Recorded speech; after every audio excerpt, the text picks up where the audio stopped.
동남아시아 최초의 고속철도가 달리는 시한폭탄이 됐습니다. 인도네시아가 자랑하던 후시 고속철도가 개통 2년 만에 하루 수백억 원씩 적자를 내며 국가 재정을 갉아먹고 있었죠.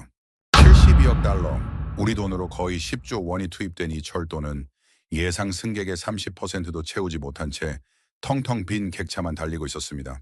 그런데 이 위기에 한복판에 있던 한 인도네시아 엔지니어가 한국에 다녀온 뒤 발칵 뒤집어졌습니다. 그는 한국에서 충격적인 사실을 발견했다고 했죠. 한국의 고속철도 정거장이 전부 도심 한복판에 있다는 것, 그리고 한국이 프랑스에게 기술을 거부당하고도 세계 네 번째로 고속철을 국산화했다는 것이었습니다. 하지만 진짜 충격은 따로 있었습니다. 2년 전 한국이 처음으로 고속철을 수출한 나라가 우즈베키스탄이었는데 그 계약 규모가 2,700억 원이었다는 겁니다. 그리고 지금 한국이 다음 목표로 삼고 있는 나라가 바로 인도네시아라는 사실이었죠. 도대체 한국은 어떻게 고속철 불모지에서 수출국이 된 걸까요? 그리고 왜 이 인도네시아 엔지니어는 10년 전 자신이 쓴 보고서를 붙잡고 눈물을 흘렸던 걸까요? 한국이 인도네시아에 보여준 것은 단순한 기술이 아니었습니다. 그것은 실패를 딛고 일어선 나라만이 가질 수 있는 진심이었죠. 그 놀라운 이야기 지금 바로 시작합니다. 그리고 왜 이 인도네시아 엔지니어는 10년 전 자신이 쓴 보고서를 붙잡고 눈물을 흘렸던 걸까요? 한국이 인도네시아에 보여준 것은 단순한 기술이 아니었습니다. 그것은 실패를 딛고 일어선 나라만이 가질 수 있는 진심이었죠. 그 놀라운 이야기, 지금 바로 시작합니다. 저는 인도네시아 자카르타에서 철도 엔지니어로 일하고 있는 아르만 수루야디라고 합니다. 32살이고요. 국영철도공사 카이에서 기술기획팀 과장을 맡고 있죠.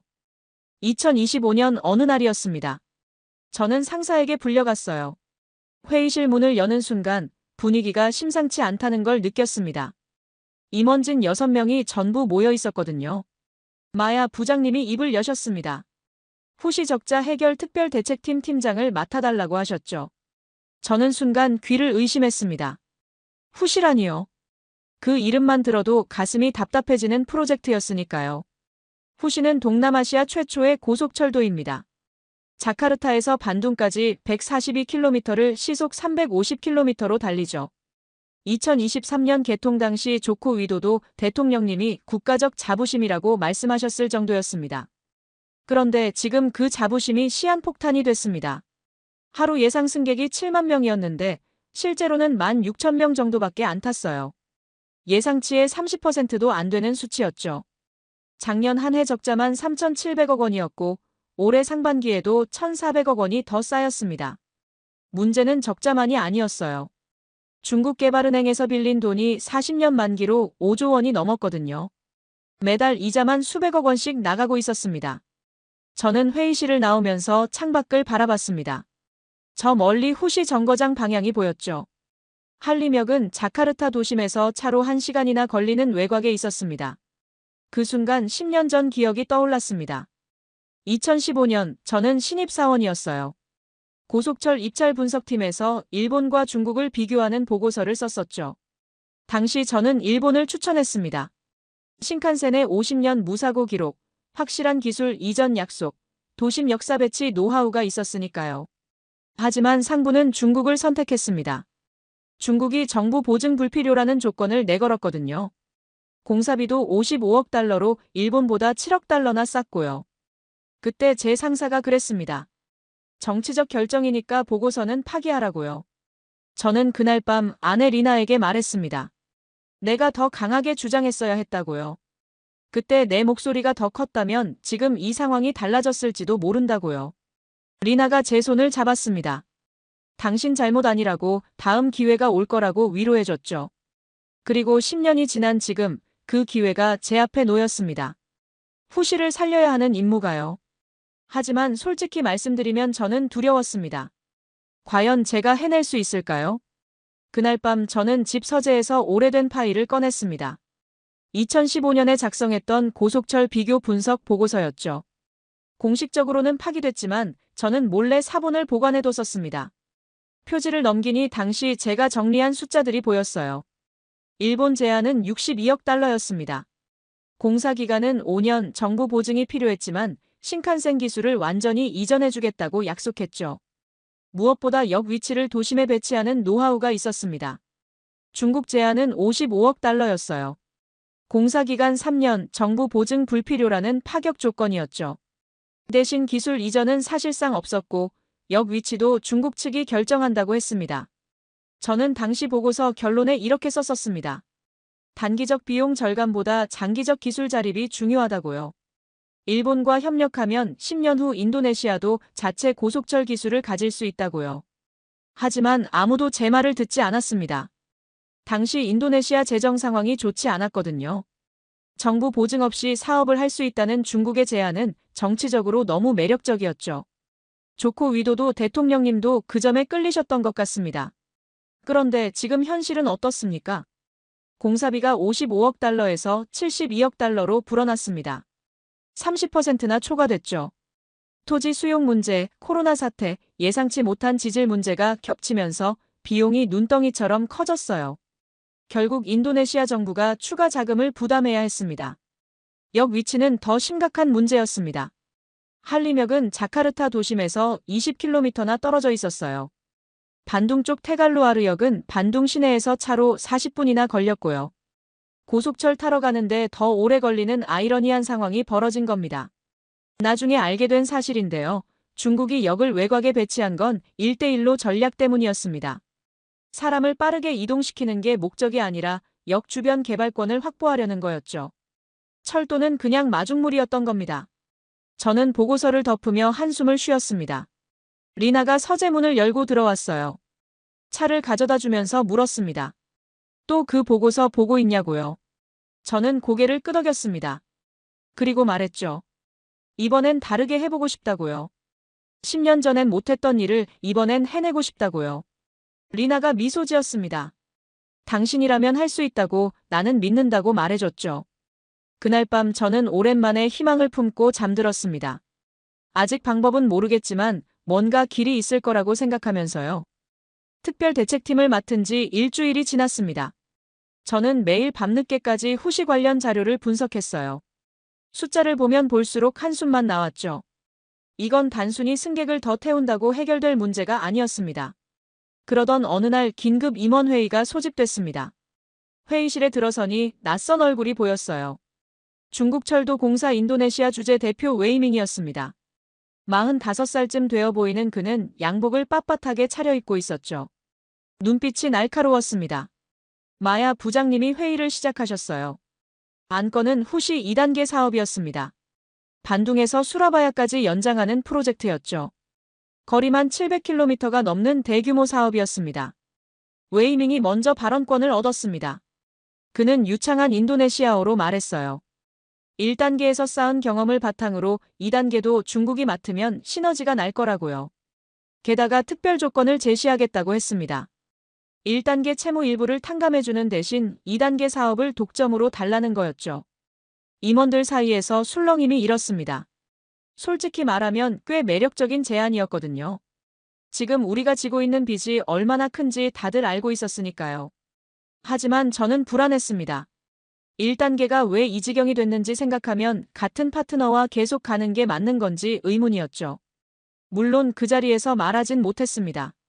저는 그냥 과장이었으니까요. 회의가 끝난 후 마야 부장님이 저를 따로 부르셨습니다. 복도 끝 작은 회의실로 들어가셨죠. 문을 닫더니 낮은 목소리로 말씀하셨어요. 사실 중국만 관심을 보인 게 아니라고요. 저는 귀가 번쩍 뜨였습니다. 부장님은 한국도 2단계 사업에 관심을 표명했다고 하셨어요. 저는 솔직히 놀랐습니다. 한국이요? 한국에 고속철도가 있었나요? 저는 그렇게 여쭤봤죠. 부장님이 웃으셨습니다.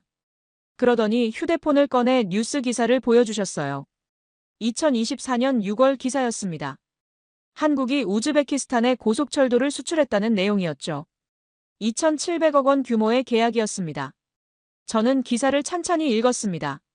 KTX라는 고속철도가 있었고 2004년에 개통해서 20년 만에 첫 수출을 이뤄냈다고 했어요. 세계에서 네 번째로 고속철 기술을 국산화한 나라라고도 쓰여 있었습니다. 프랑스, 일본, 독일 다음이 한국이었던 겁니다. 저는 머릿속이 복잡해졌습니다.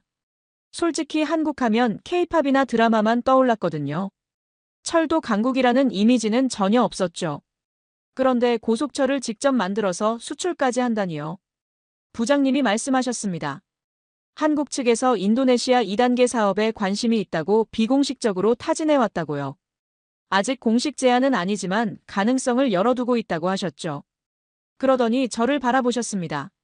누군가 한국에 가서 직접 확인해 봐야 하지 않겠냐고요. 그들의 기술력이 어느 정도인지, 우리와 협력할 의지가 있는지 알아봐야 한다고요. 저는 바로 대답했습니다. 제가 가겠다고요.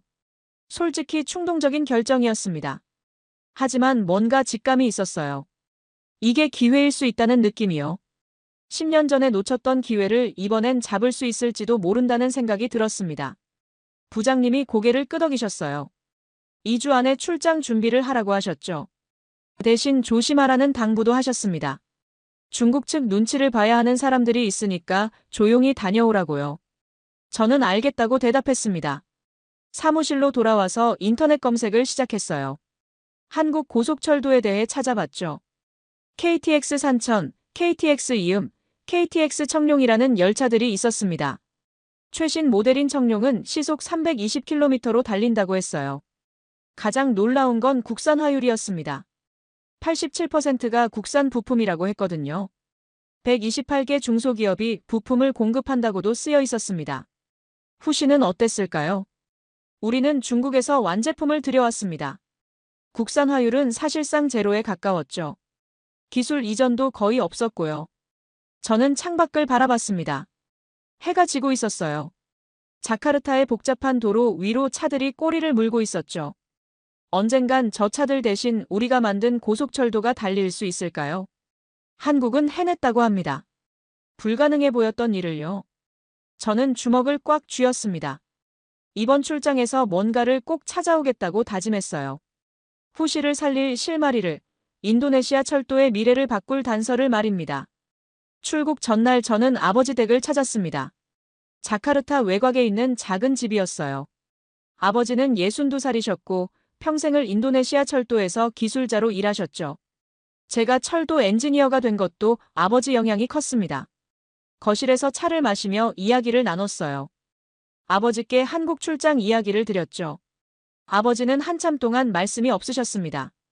그러다 천천히 입을 여셨어요. 2015년에 내가 옳았다고요. 그때 내 보고서를 봤었다면서요. 일본을 추천했던 그 분석이 정확했다고 하셨습니다. 저는 깜짝 놀랐습니다. 아버지가 제 보고서를 보셨다는 걸 처음 알았거든요. 아버지는 미소 지으셨어요. 당시에 아는 후배한테 부탁해서 몰래 봤다고 하셨죠. 아들이 쓴 첫 번째 공식 보고서였으니까요. 아버지가 제 어깨를 잡으셨습니다. 이번엔 제대로 봐오라고 하셨어요. 한국이 어떻게 철도 강국이 됐는지, 우리가 뭘 배울 수 있는지 눈 크게 뜨고 보라고요. 저는 고개를 끄덕였습니다. 꼭 그러겠다고 대답했죠. 집에 돌아오니 대학 동기 부디에게서 연락이 와 있었습니다. 부디도 카이에서 일하고 있었어요. 저보다 한 직급 아래였지만 정보력이 좋았죠. 부디가 급한 목소리로 말했습니다. 수토요 국장이 뭔가 움직이고 있다고요. 수토요 국장은 58세의 고위 임원이었습니다. 중국 측과 가깝다는 소문이 있었죠. 부디 말로는 수토요 국장이 제 한국 출장을 탐탁지 않게 여기고 있다고 했어요.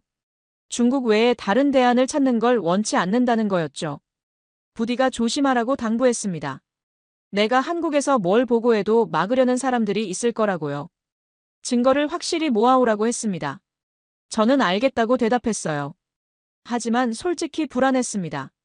조직 내 정치가 이렇게 복잡할 줄은 몰랐거든요.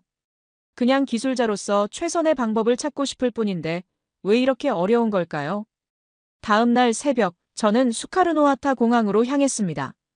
아내 리나와 두 아이가 배웅을 나왔어요. 7살 된 딸 아니사가 물었습니다. 아빠 어디 가냐고요? 한국에 간다고 대답하니까 눈이 반짝였어요. K-팝 나라냐고 물었죠. 저는 웃으며 그렇다고 대답했습니다. 리나가 제 손을 잡았어요. 잘 다녀오라고 당신을 믿는다고 말해줬죠. 저는 고개를 끄덕이고 출국장으로 들어갔습니다. 비행기는 7시간쯤 걸렸어요. 창밖으로 구름 바다가 펼쳐졌습니다. 저는 노트북을 꺼내 한국철도 자료를 다시 읽었어요. KTX의 역사 기술 개발 과정, 해외 수출 현황까지요. 읽으면 읽을수록 대단하다는 생각이 들었습니다. 한국은 1994년에 프랑스에서 태제배 기술을 도입했다고 해요. 그런데 프랑스가 핵심 기술은 안 알려줬대요. 기술자들이 공장에 칸막이까지 치면서 한국 측을 막았다고 합니다. 그래도 한국 기술자들은 포기하지 않았대요. 배울 수 있는 건 다 배우고 스스로 연구해서 2008년에 KTX 산천을 만들어냈다고 합니다. 프랑스 기술자들이 그걸 보고 못 씹은 표정을 지었다는 일화도 있더군요. 저는 문득 부러웠습니다. 그런 끈기와 자존심이요. 우리 인도네시아는 어땠나요? 중국이 달콤한 조건을 내밀자 바로 손을 잡았죠. 기술 이전이고 뭐고 따질 겨를도 없이요. 인천공항에 도착한 건 저녁 8시쯤이었습니다. 공항은 거대하고 깨끗했어요. 안내 표지판이 한국어, 영어, 중국어, 일본어로 되어 있었죠. 인도네시아어도 있으면 좋겠다는 생각이 살짝 들었습니다. 입국 심사를 마치고 나오니 공항철도 표지판이 보였어요. 에이렉스라고 쓰여 있었습니다. 저는 바로 표를 사서 탔어요. 서울역까지 직통으로 43분이라고 했습니다. 열차에 오르는 순간 첫 번째 충격이 왔습니다. 좌석이 넓고 깨끗했어요. 와이파이가 무료였고 충전 콘센트도 있었죠. 무엇보다 조용했습니다. 진동도 거의 없었어요. 서울역에 도착했을 때 두 번째 충격이 왔습니다. 여기 도심 한복판에 있었던 겁니다. 출구로 나오니 바로 고층 빌딩들이 보였어요. 버스 정류장, 지하철 환승 통로, 택시 승강장이 전부 연결되어 있었죠. 사람들이 자연스럽게 오가고 있었습니다. 저는 한참 동안 서 있었어요. 후시의 한림역이 떠올랐거든요. 한림역은 도심에서 20km나 떨어져 있습니다. 가려면 차를 타고 1시간을 가야 해요. 그래서 사람들이 안 타는 겁니다. 그런데 서울역은 달랐습니다. 도시의 심장부에 철도가 있었어요. 이게 진짜 교통 인프라구나 싶었죠. 저는 휴대폰을 꺼내 사진을 찍었습니다. 이 장면을 꼭 기록해야겠다고 생각했어요. 한국이 뭘 다르게 했는지, 우리가 뭘 놓쳤는지 알아내야 했습니다. 호텔로 가는 택시 안에서 저는 창밖을 바라봤어요. 서울의 밤거리는 화려했습니다. 하지만 제 눈에는 그 화려함보다 철도역의 위치가 더 강렬하게 남았죠. 내일부터 본격적인 조사가 시작됩니다. 한국이 어떻게 이걸 해냈는지 저는 반드시 알아낼 겁니다. 다음 날 아침, 저는 서울 도심에 있는 코레일 본사를 찾았습니다. 코레일은 한국의 국영철도 공사예요. 우리 카이와 비슷한 조직이죠. 건물은 현대적이면서도 깔끔했습니다. 로비에 들어서니 KTX 모형이 전시되어 있었어요. 안내 데스크에서 약속을 확인하고 엘리베이터를 탔습니다. 국제협력팀이 있는 층으로 올라갔죠. 복도 끝에서 한 남자분이 기다리고 계셨어요. 50대 후반쯤 되어 보였는데 인상이 푸근했습니다. 그분이 김정호 팀장님이었어요. 코레일 국제협력팀장으로 이번 제 방문을 담당하시는 분이셨죠. 악수를 나누며 인사를 드렸습니다. 김 팀장님은 능숙한 영어로 대화하셨어요. 인도네시아 상황에 대해서도 이미 알고 계신 듯 했습니다. 회의실로 안내받아 차를 마시며 이야기를 나눴어요. 저는 솔직하게 말씀드렸습니다. 후시가 어려운 상황이고 2단계 사업을 어떻게 해야 할지 모르겠다고요. 한국의 경험을 배우고 싶다고 했습니다. 김 팀장님은 잠시 생각하시더니 입을 여셨어요. 우리도 처음엔 힘들었다고요. 한국도 프랑스한테 무시당했다고 하셨습니다. 저는 귀를 기울였어요. 1994년 이야기였습니다. 한국이 고속철도를 도입하기로 하고 프랑스 알스톰과 계약을 맺었대요. 태제배 기술을 들여오기로 한 거죠. 그런데 프랑스가 핵심 기술은 절대 안 알려줬다고 합니다. 한국 기술자들이 프랑스에 연수를 갔는데요. 공장에서 칸막이를 치고 접근을 막았대요. 너희들은 어차피 이해 못한다는 태도였다고 하셨죠. 기술 이전 계약을 맺었는데도 정작 중요한 건 가르쳐주지 않았다는 겁니다. 저는 놀랐습니다. 한국도 그런 경험이 있었군요. 김 팀장님이 고개를 끄덕이셨어요. 하지만 한국 기술자들은 포기하지 않았다고 합니다. 배울 수 있는 건 다 배우고 안 알려주는 건 스스로 연구했대요. 밤새 도면을 분석하고 시험을 반복했다고 하셨죠. 그 결과 2002년에 HSR350X라는 시험 차량을 만들어냈대요. 2008년에는 KTX 산천이라는 첫 국산 고속열차를 출고했고요. 프랑스 기술 없이 자체 개발한 거였습니다. 김 팀장님이 말씀하셨어요. 당시 KTX 산천 출고식에 프랑스 관계자가 초청됐는데 뭔가 씹은 표정이었다고요. 자기들이 안 알려줬는데 한국이 해내버렸으니까요. 저는 웃음이 났습니다. 통쾌하기도 하고 부럽기도 했어요. 그런데 김 팀장님 표정이 진지해지셨습니다. 문제는 거기서 끝이 아니었다고요. 기술 독립이 왜 중요한지 설명해 주셨어요. 프랑스에서 들여온 KTX 1호기는 부품을 교체하려면 프랑스에서 사와야 했대요. 가격도 비쌌고 시간도 오래 걸렸다고 합니다. 어떤 부품은 국내에서 만들 수 있는데도 계약 조건 때문에 프랑스 거를 써야 했대요. 저는 순간 가슴이 뜨끔했습니다. 후시도 똑같은 상황이었거든요. 중국에서 완제품을 들여왔기 때문에 부품 하나 바꾸려면 중국에 의존해야 했습니다. 기술 이전이 없으니 우리 기술자들은 손도 못 대고요. 유지보수 비용도 계속 올라가고 있었죠. 김 팀장님이 말씀하셨어요. 그래서 한국은 국산화를 밀어붙였다고요. 처음엔 비용이 더 들었지만 장기적으로는 훨씬 이익이었다고 합니다. 지금은 부품의 87%를 국내에서 만들고 128개 중소기업이 함께 성장하고 있다고 하셨죠. 저는 고개를 숙였습니다. 인도네시아가 잃어버린 게 뭔지 알 것 같았어요. 당장의 비용 절감에 눈이 멀어서 미래를 팔아버린 거였죠.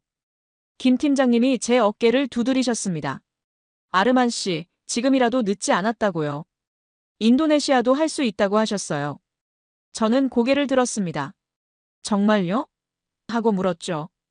김 팀장님이 미소 지으셨어요. 한국이 도와줄 수 있다고요. 기술 이전, 엔지니어 교육, 부품 국산화 지원까지 패키지로 협력할 수 있다고 하셨습니다. 물론 인도네시아가 원한다면요. 저는 마음이 뜨거워졌습니다. 이런 파트너가 있었던 거예요. 자기들만 이익 챙기는 게 아니라 함께 성장하자고 손 내미는 나라가요. 그날 밤 호텔방에서 저는 후시 보고서를 다시 폈습니다. 10년 전에 썼던 그 보고서요. 읽으면서 눈물이 났어요. 그때 제가 옳았던 거잖아요. 기술 자립이 중요하다고 썼었는데 아무도 안 들어줬잖아요. 하지만 이제 두 번째 기회가 왔습니다. 이번엔 놓치지 않을 겁니다.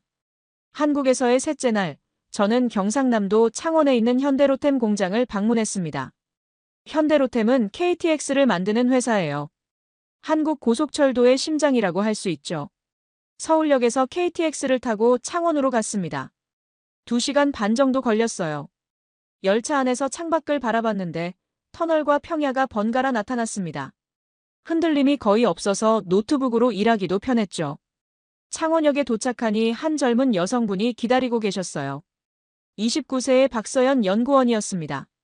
현대로템 신기술 개발팀에서 일하고 있다고 하셨죠.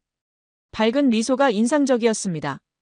공장으로 가는 차 안에서 박 연구원이 회사 소개를 해주셨어요.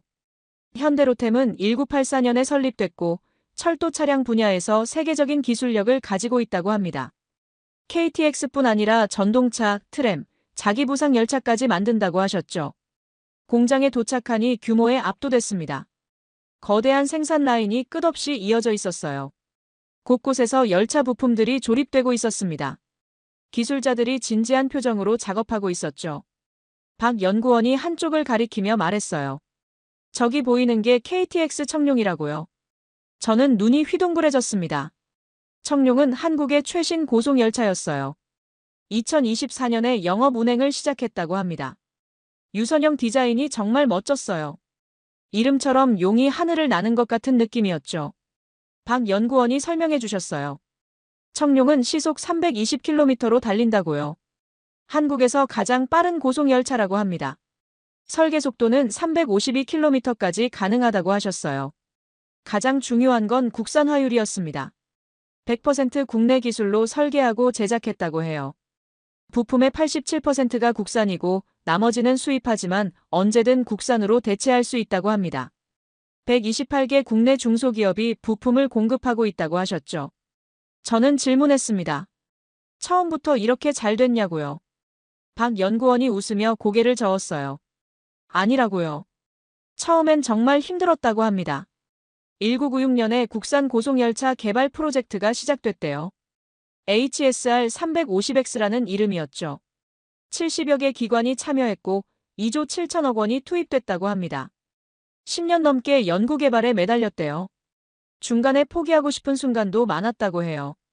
기술 장벽, 예산 부족, 인력 문제가 계속 발목을 잡았대요. 그래도 포기하지 않았다고 합니다. 언젠간 우리 기술로 고속철을 만들겠다는 꿈이 있었으니까요. 2002년에 시험 차량이 완성됐고 2008년에 KTX 산천이라는 첫 양산 차량이 나왔대요. 그게 시작이었다고 합니다. 이후로 이음, 청룡까지 계속 발전했다고 하셨죠. 박 연구원이 저를 바라보며 말했어요. 처음엔 힘들어도 자기 기술이 있어야 한다고요. 남의 것에 의존하면 영원히 갑을 관계에서 벗어날 수 없다고 하셨습니다. 저는 가슴이 찡했습니다. 인도네시아가 딱 그 상황이었거든요. 후시는 중국에서 완제품을 들여왔습니다. 우리 기술자들은 운전과 기본 유지 보수만 할 수 있어요. 뭔가 고장나면 중국 기술자를 불러야 하고 부품도 중국에서 사와야 합니다. 가격은 그들이 정하는 대로 내야 하죠. 영원히 을의 위치인 겁니다. 박 연구원이 시험 주행을 해보겠냐고 물었습니다. 저는 당연히 그러겠다고 대답했죠. 청룡에 올라탔어요. 내부는 넓고 쾌적했습니다. 좌석이 부드러웠고 창문도 컸어요. 시험 선로를 달리기 시작했는데 가속이 부드러웠습니다. 속도계가 올라가는 걸 보면서 흥분됐어요. 300km를 넘어가는데도 흔들림이 거의 없었습니다. 저는 감탄했습니다. 이게 한국 기술이구나 싶었어요. 시험 주행이 끝나고 박 연구원과 차를 마시며 이야기를 나눴습니다. 저는 솔직하게 말했어요. 인도네시아도 이렇게 되고 싶다고요. 언젠간 우리 기술로 고속철을 만들고 싶다고요. 박 연구원이 진지한 표정으로 대답했습니다. 할 수 있다고요. 인도네시아도 충분히 할 수 있다고 하셨어요. 한국이 도와줄 수 있다고도 했습니다. 그 말이 저에게 큰 힘이 됐습니다. 불가능해 보였던 일이 가능할 수도 있겠다는 희망이 생겼어요. 공장을 떠나면서 저는 뒤를 돌아봤습니다. 청룡이 생산 라인에서 햇빛을 받고 있었어요. 언젠간 인도네시아에도 저런 열차가 달리는 날이 올까요? 저는 반드시 그렇게 만들겠다고 다짐했습니다. 한국에서의 5째 날, 저는 한국철도기술연구원을 방문했습니다. 경기도 의왕에 있는 연구소였어요.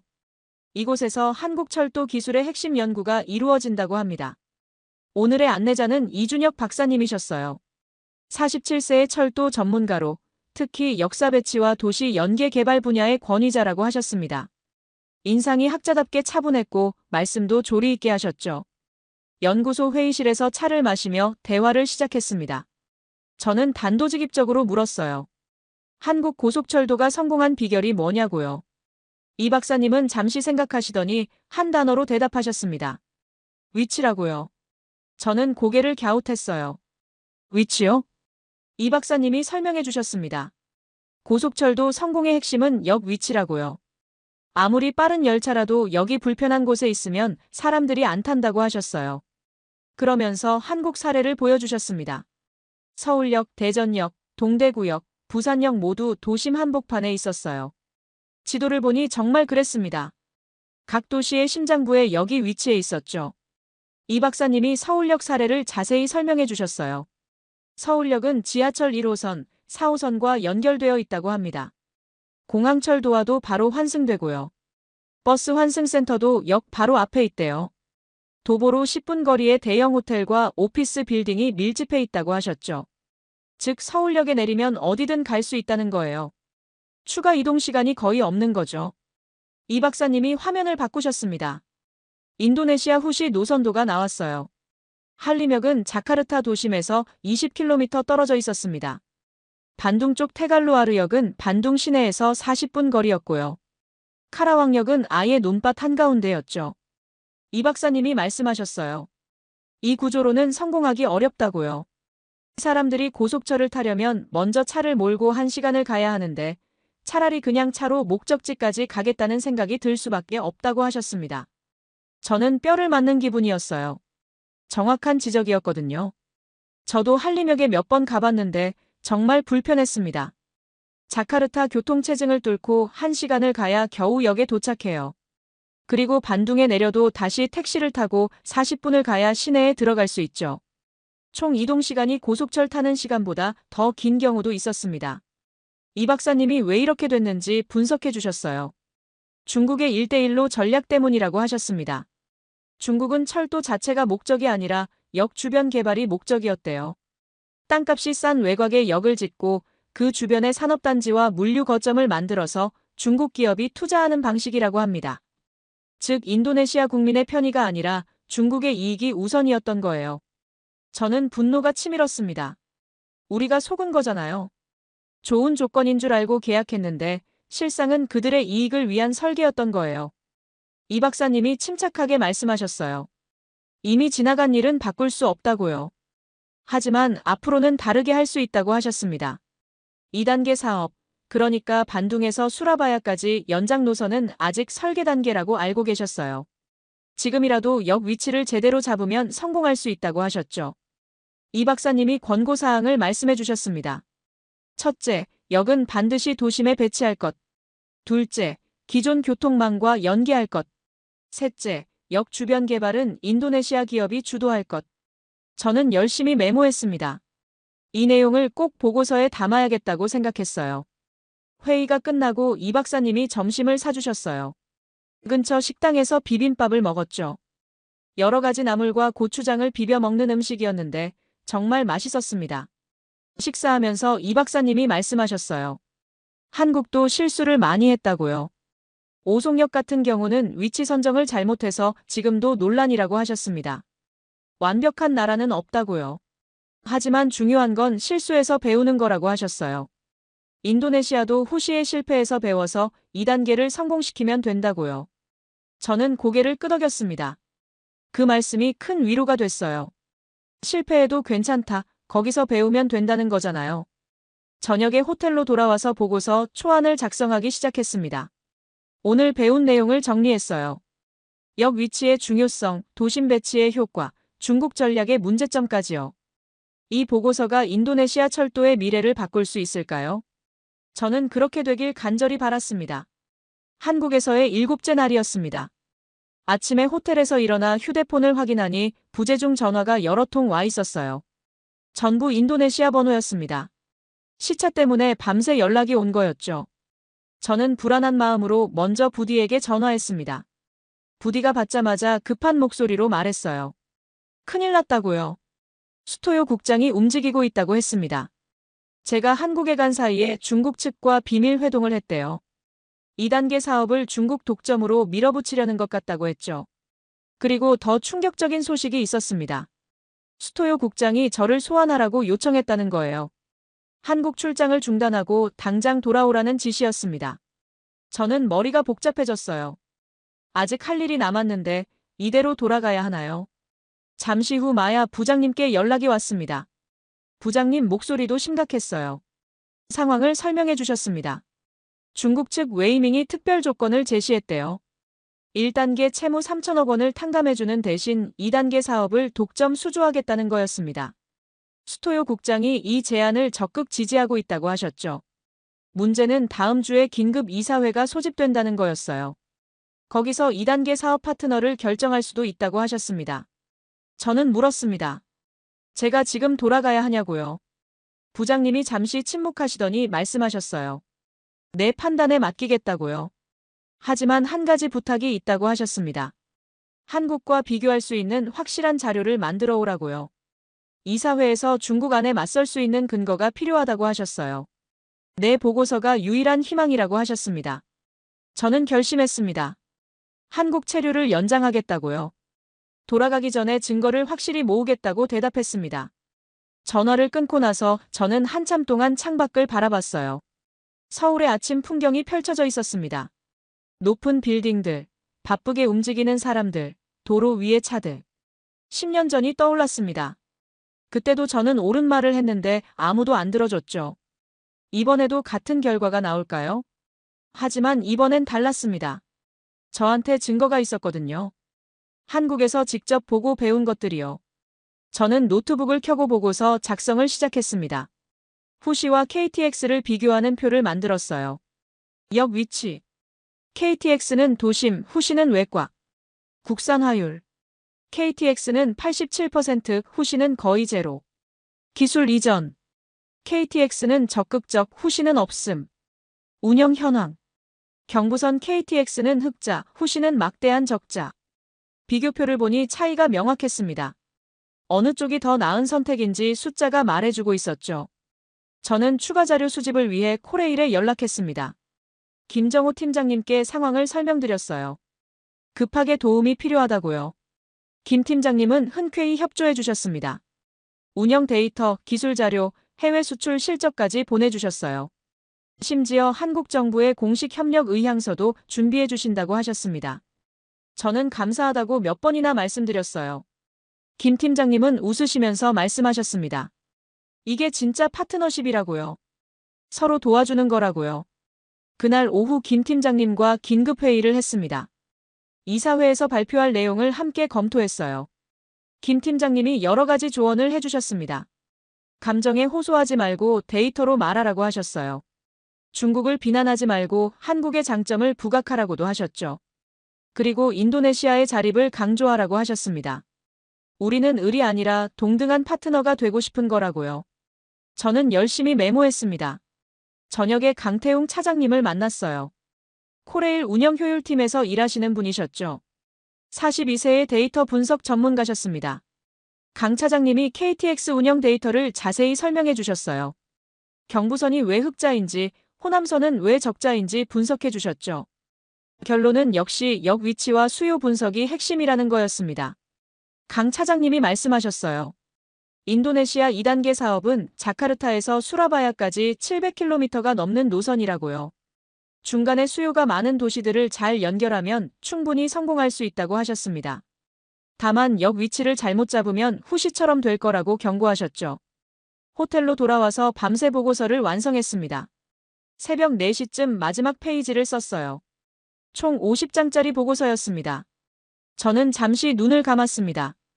피곤했지만 마음은 단단했어요. 이번엔 다를 겁니다. 10년 전엔 어린 신입이어서 목소리를 내지 못했지만 지금은 달라요. 확실한 증거가 있고 한국이라는 든든한 파트너도 있습니다. 인도네시아 철도의 미래를 위해 싸울 준비가 됐습니다. 한국에서의 8째 날 밤이었습니다. 저는 호텔방에서 천장을 바라보며 잠을 이루지 못했어요. 부디에게서 또 연락이 왔거든요. 수토요 국장이 제 자리를 빼앗으려 한다고 했습니다.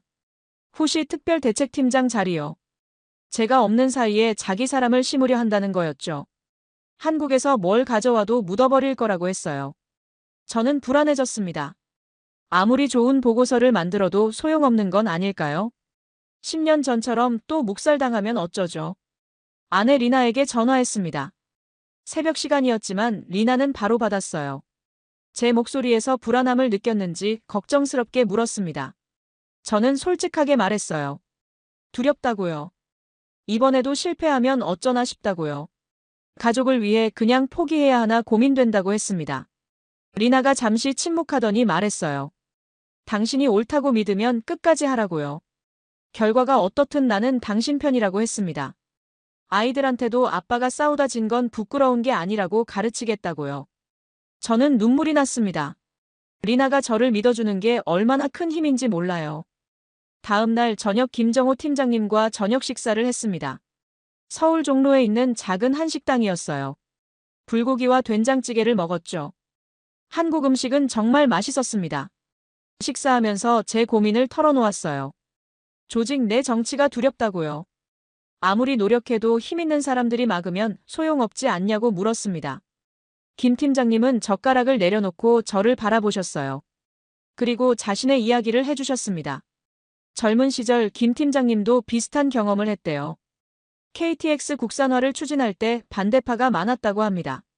프랑스 기술 쓰면 되지 왜 돈 들여서 개발하냐는 거였죠. 상사한테 미움받아서 한직으로 밀려난 적도 있다고 하셨어요. 하지만 포기하지 않았대요. 묵묵히 자기 일을 했고 결국 국산화가 성공했을 때 인정받았다고 합니다.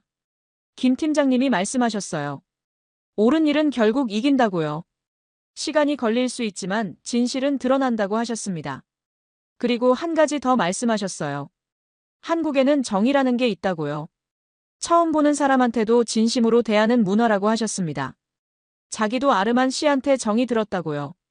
그래서 돕고 싶다고 하셨어요. 저는 가슴이 뭉클했습니다. 처음 만난 외국인한테 이렇게까지 해주시다니요.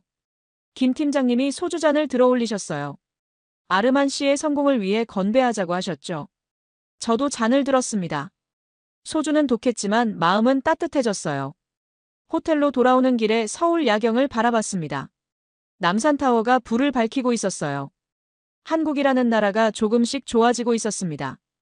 기술력만이 아니라 사람들의 따뜻함 때문에요. 저는 다시 마음을 다잡았습니다. 포기하지 않겠다고요. 김 팀장님 말씀처럼 옳은 일은 결국 이기니까요. 내일은 마지막 일정입니다. 경부선 KTX를 타고 부산까지 가볼 거예요. 한국 고속철도의 핵심 노선을 직접 체험하는 거죠. 인도네시아에 돌아가면 힘든 싸움이 기다리고 있겠지만 저는 준비됐습니다. 한국에서의 9째 날, 저는 서울역에서 KTX를 탔습니다. 목적지는 부산이었어요. 한국에서 두 번째로 큰 도시죠. 서울에서 부산까지 400km가 넘는 거리를 2시간 반 만에 달린다고 합니다. 오늘의 동행은 최민수 기관사님이셨어요. 54세의 베테랑으로 30년 넘게 철도에서 일하셨대요. KTX 개통 때부터 운전대를 잡으셨다고 합니다. 열차에 오르기 전에 기관실을 잠깐 보여주셨어요. 복잡한 계기판과 모니터가 가득했습니다.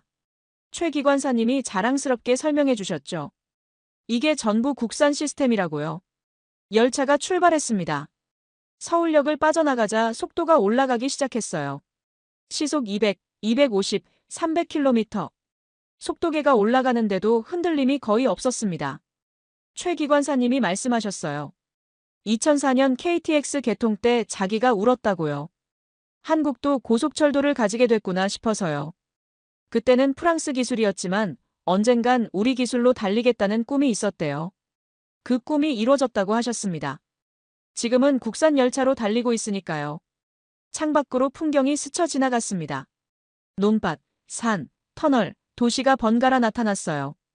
대전역에 잠깐 정차했는데 역시 도심 한복판이었습니다. 승객들이 바쁘게 오가고 있었죠. 최 기관사님이 중요한 이야기를 해주셨어요. 경부선 KTX만 흑자라고요.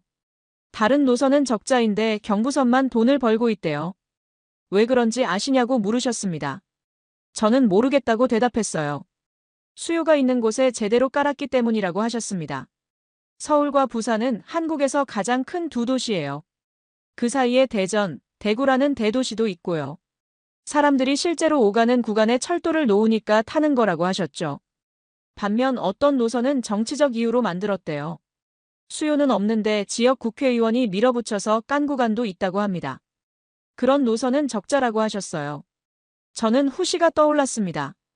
자카르타와 반둥 사이에 정말 그만큼 수요가 있었나요?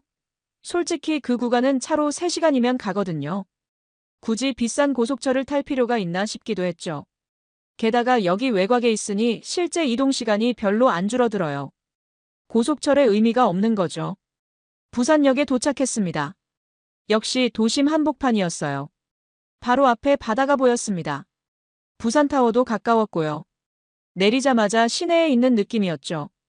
최 기관사님과 점심을 먹으며 이야기를 나눴습니다. 돼지국밥이라는 부산 음식이었는데 얼큰하고 맛있었어요. 최 기관사님이 말씀하셨어요. 언젠간 인도네시아에 가보고 싶다고요. 자카르타에서 수라바야까지 KTX가 달리는 날 자기가 운전해보고 싶다고 하셨습니다. 저는 웃으며 대답했어요. 그날이 오면 꼭 초대하겠다고요. 부산에서 서울로 돌아오는 열차 안에서 저는 생각에 잠겼습니다. 한국이 성공한 이유가 조금씩 보이기 시작했어요. 기술력도 중요하지만 수요 분석과 역 위치 선정이 핵심이었습니다. 인도네시아도 할 수 있어요. 2단계 사업을 제대로만 한다면요. 한국에서의 9째 날, 저는 서울역에서 KTX를 탔습니다. 목적지는 부산이었어요. 한국에서 두 번째로 큰 도시죠. 서울에서 부산까지 400km가 넘는 거리를 2시간 반 만에 달린다고 합니다. 오늘의 동행은 최민수 기관사님이셨어요. 54세의 베테랑으로 30년 넘게 철도에서 일하셨대요. KTX 개통 때부터 운전대를 잡으셨다고 합니다. 열차에 오르기 전에 기관실을 잠깐 보여주셨어요. 복잡한 계기판과 모니터가 가득했습니다. 최 기관사님이 자랑스럽게 설명해 주셨죠. 이게 전부 국산 시스템이라고요. 열차가 출발했습니다. 서울역을 빠져나가자 속도가 올라가기 시작했어요. 시속 200, 250, 300km. 속도계가 올라가는데도 흔들림이 거의 없었습니다. 최 기관사님이 말씀하셨어요. 2004년 KTX 개통 때 자기가 울었다고요. 한국도 고속철도를 가지게 됐구나 싶어서요. 그때는 프랑스 기술이었지만 언젠간 우리 기술로 달리겠다는 꿈이 있었대요. 그 꿈이 이루어졌다고 하셨습니다. 지금은 국산 열차로 달리고 있으니까요. 창밖으로 풍경이 스쳐 지나갔습니다. 논밭, 산, 터널, 도시가 번갈아 나타났어요. 대전역에 잠깐 정차했는데 역시 도심 한복판이었습니다. 승객들이 바쁘게 오가고 있었죠. 최 기관사님이 중요한 이야기를 해주셨어요. 경부선 KTX만 흑자라고요. 다른 노선은 적자인데 경부선만 돈을 벌고 있대요. 왜 그런지 아시냐고 물으셨습니다. 저는 모르겠다고 대답했어요. 수요가 있는 곳에 제대로 깔았기 때문이라고 하셨습니다. 서울과 부산은 한국에서 가장 큰 두 도시예요. 그 사이에 대전, 대구라는 대도시도 있고요. 사람들이 실제로 오가는 구간에 철도를 놓으니까 타는 거라고 하셨죠. 반면 어떤 노선은 정치적 이유로 만들었대요. 수요는 없는데 지역 국회의원이 밀어붙여서 깐 구간도 있다고 합니다. 그런 노선은 적자라고 하셨어요. 저는 후시가 떠올랐습니다. 자카르타와 반둥 사이에 정말 그만큼 수요가 있었나요? 솔직히 그 구간은 차로 3시간이면 가거든요. 굳이 비싼 고속철을 탈 필요가 있나 싶기도 했죠. 게다가 여기 외곽에 있으니 실제 이동 시간이 별로 안 줄어들어요. 고속철의 의미가 없는 거죠. 부산역에 도착했습니다. 역시 도심 한복판이었어요. 바로 앞에 바다가 보였습니다. 부산타워도 가까웠고요. 내리자마자 시내에 있는 느낌이었죠. 최 기관사님과 점심을 먹으며 이야기를 나눴습니다. 돼지국밥이라는 부산 음식이었는데 얼큰하고 맛있었어요. 최 기관사님이 말씀하셨어요. 언젠간 인도네시아에 가보고 싶다고요. 자카르타에서 수라바야까지 KTX가 달리는 날 자기가 운전해보고 싶다고 하셨습니다. 저는 웃으며 대답했어요. 그날이 오면 꼭 초대하겠다고요. 부산에서 서울로 돌아오는 열차 안에서 저는 생각에 잠겼습니다. 한국이 성공한 이유가 조금씩 보이기 시작했어요. 기술력도 중요하지만 수요 분석과 역 위치 선정이 핵심이었습니다. 인도네시아도 할 수 있어요. 2단계 사업을 제대로만 한다면요. 귀국 전날 밤 저는 호텔방에서 보고서를 최종 점검했습니다. 50장짜리 보고서였어요. 한국에서 보고 배운 모든 것을 담았죠. 보고서 제목은 인도네시아 철도의 미래, 한국에서 찾다였습니다. 후시의 문제점 분석, KTX 성공 요인, 2단계 사업 제언으로 구성했어요. 첫 번째 장은 후시 현황이었습니다. 승객 수, 적자 규모, 채무 현황을 숫자로 정리했어요.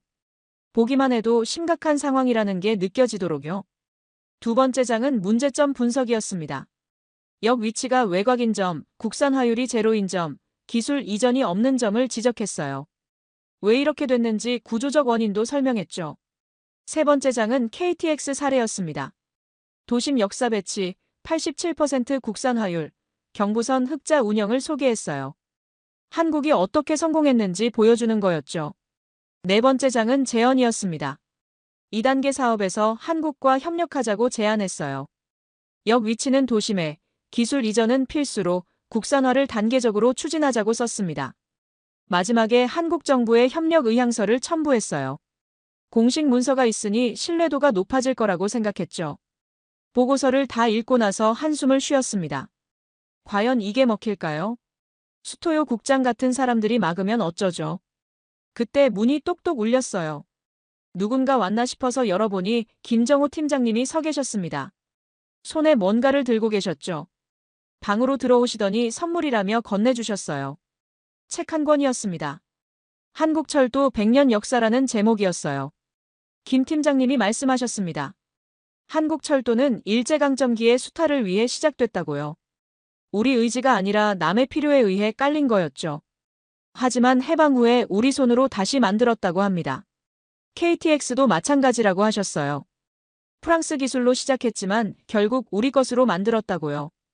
그게 한국 철도의 역사라고 하셨습니다. 인도네시아도 그렇게 될 거라고 하셨어요. 지금은 중국에 의존하고 있지만 언젠간 인도네시아 기술로 고속철을 만들 거라고요. 아르만 씨가 그 시작이 될 수 있다고 하셨습니다. 저는 가슴이 뭉클했어요. 이분이 왜 이렇게까지 해주시는 걸까요? 김 팀장님이 웃으시며 말씀하셨어요. 젊은 시절 자기 모습이 보인다고요. 조직에서 밀려나도 포기하지 않고 싸우던 그때가요. 그래서 응원하고 싶다고 하셨습니다. 악수를 나누고 김 팀장님이 떠나셨어요. 저는 책을 가슴에 안고 창밖을 바라봤습니다. 서울의 밤하늘에 별이 떠 있었어요. 휴대폰이 울렸습니다. 박서연 연구원에게서 문자가 왔어요. 화이팅이라는 한마디였습니다. 이모티콘으로 주먹 쥔 손이 그려져 있었죠. 저는 미소 지었습니다. 한국에서 만난 사람들이 모두 저를 응원해주고 있었어요. 혼자가 아니라는 느낌이 들었습니다. 내일 아침 비행기를 타면 인도네시아입니다. 이사회가 기다리고 있죠. 저는 이길 겁니다. 아니, 반드시 이겨야 합니다. 인천공항에서 비행기를 타고 7시간을 날아 자카르타에 도착했습니다. 수카르노하타 공항에 내리니 습한 공기가 확 밀려왔어요. 집에 온 느낌이 들었습니다. 입국장을 나오니 부디가 기다리고 있었어요. 표정이 어두웠습니다. 차에 타자마자 상황을 설명해줬죠. 수토요 국장이 완전히 판을 짰다고 했어요. 이사회에서 중국 안을 밀어붙일 준비가 됐대요. 이사 10명 중 4명은 이미 수토요 편이라고 합니다. 중립이 3명, 반대가 3명이라고 했죠. 과반이 필요하니까 중립 3명 중 2명만 설득하면 중국이 이긴다는 거였어요. 저는 물었습니다. 마야 부장님은요? 부디가 대답했어요. 부장님은 제 편이라고요. 하지만 부장님 혼자서는 힘이 부족하다고 합니다. 결국 제 보고서가 얼마나 설득력 있느냐에 달렸다고 했죠. 집에 도착하니 리나와 아이들이 반겨줬어요. 안이사가 달려와 안겼습니다. 아빠 선물은 뭐냐고 물었죠. 저는 웃으며 초콜릿을 꺼내줬어요. 한국에서 사온 거였습니다. 저녁을 먹으면서 리나에게 상황을 설명했어요. 이사회가 모레라고요. 거기서 모든 게 결정된다고 했습니다. 리나가 제 손을 잡았어요. 당신은 할 수 있다고요. 10년 전에 못한 일을 이번엔 해내라고 했습니다. 다음 날 사무실에 출근했어요. 동료들이 반겨줬지만 분위기가 묘했습니다. 다들 뭔가 눈치를 보는 것 같았죠. 오후에 웨이밍이 찾아왔어요. 중국철도공사 대표요. 제 사무실로 직접 왔습니다. 웨이밍이 웃으며 말했어요. 한국 출장 잘 다녀왔냐고요. 한국 기술이 좋긴 하지만 우리만 못하다면서요. 농담처럼 말했지만 눈빛은 차가웠습니다. 그러더니 제안을 했어요. 한국 보고서를 축소해달라고요. 대신 좋은 조건을 주겠다고 했습니다. 제 승진을 도와줄 수도 있다고요. 저는 거절했습니다. 단호하게요. 제 양심은 팔지 않는다고 대답했죠. 웨이밍의 표정이 굳어졌어요. 후회할 거라고 말하고 나갔습니다. 저녁에 마야 부장님을 만났어요. 내일 이사회 전략을 논의했죠. 부장님이 조언해 주셨습니다. 감정적으로 말하지 말라고 하셨어요. 숫자로 승부하라고요. 이사들은 사업가니까 손익계산에 민감하다고 하셨습니다. 그리고 한 가지 더요. 인도네시아의 자존심을 건드리라고 하셨어요. 우리가 언제까지 남의 기술에 의존할 거냐고 물으라고요. 저는 고개를 끄덕였습니다. 알겠다고 대답했죠. 집에 돌아와서 밤새 발표 준비를 했어요. 슬라이드를 만들고 대본을 썼습니다. 거울 앞에서 연습도 했죠. 새벽 3시쯤 리나가 물을 가져다 줬어요. 자라고 하지 않고 옆에 앉아서 묵묵히 지켜봐 줬습니다. 저는 리나 덕분에 여기까지 왔어요. 가족이 있어서 버틸 수 있었습니다. 내일이면 운명이 결정됩니다. 저는 준비됐어요. 이사회 당일 아침, 저는 정장을 차려입었습니다. 리나가 넥타이를 메어줬어요. 떨리냐고 물었죠. 저는 솔직하게 대답했습니다. 떨린다고요. 하지만 해야 할 일이니까 하겠다고요. 카이 본사 회의실에 도착하니 이미 사람들이 모여 있었어요. 이사 10명이 긴 테이블에 앉아 있었습니다. 마야 부장님도 계셨고 수토요 국장도 있었죠. 분위기가 팽팽했습니다. 회의가 시작됐어요. 의장이 안건을 설명했습니다. 후시 2단계 사업 파트너 선정이었죠. 2가지 안이 있었어요. 중국 독점 안과 한국 협력 검토 안이었습니다. 먼저 수토요 국장이 발표했어요. 중국 안을 설명했죠.